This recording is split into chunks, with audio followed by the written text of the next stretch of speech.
ഒരു പേടിയും അക്കാര്യത്തിൽ പേടിക്കേണ്ട. ഓരോ വകുപ്പിൻ്റെയും രേഖകൾ അന്വേഷിച്ച് ഇനി ദീർഘകാലം ഓഫീസുകളിൽ കയറി ഇറങ്ങും എന്ന് പേടിക്കേണ്ട. ഈ ആവശ്യമൊന്ന് തണുത്തോട്ടെ.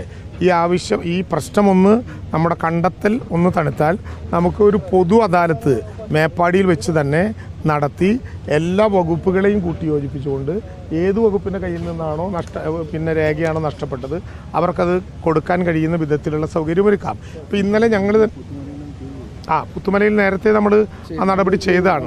ഒരു കാര്യം കൂടിയുള്ളത്, ഈ മൊബൈൽ ഫോണുകളിലൂടെ ബന്ധം നഷ്ടപ്പെട്ടവരാണ് മഹാഭൂരിപക്ഷം പേരുകളും. അവരുടെ കയ്യിൽ ഫോണില്ല. ഫോണുണ്ടെങ്കിൽ ഒരു ഫോൺ കൊടുക്കാം എന്ന് കരുതിയാൽ പഴയ നമ്പറില്ല. അപ്പോൾ അതുകൊണ്ട് ഉച്ച മുതൽ അതിനു വേണ്ടി ഒരു പ്രവർത്തനം ആരംഭിക്കുകയാണ്. മൊബൈൽ ഫോൺ നഷ്ടപ്പെട്ട എല്ലാവർക്കും ഫോൺ കൊടുക്കാനുള്ള സൗകര്യം നമ്മുടെ കയ്യിലായി കഴിഞ്ഞു.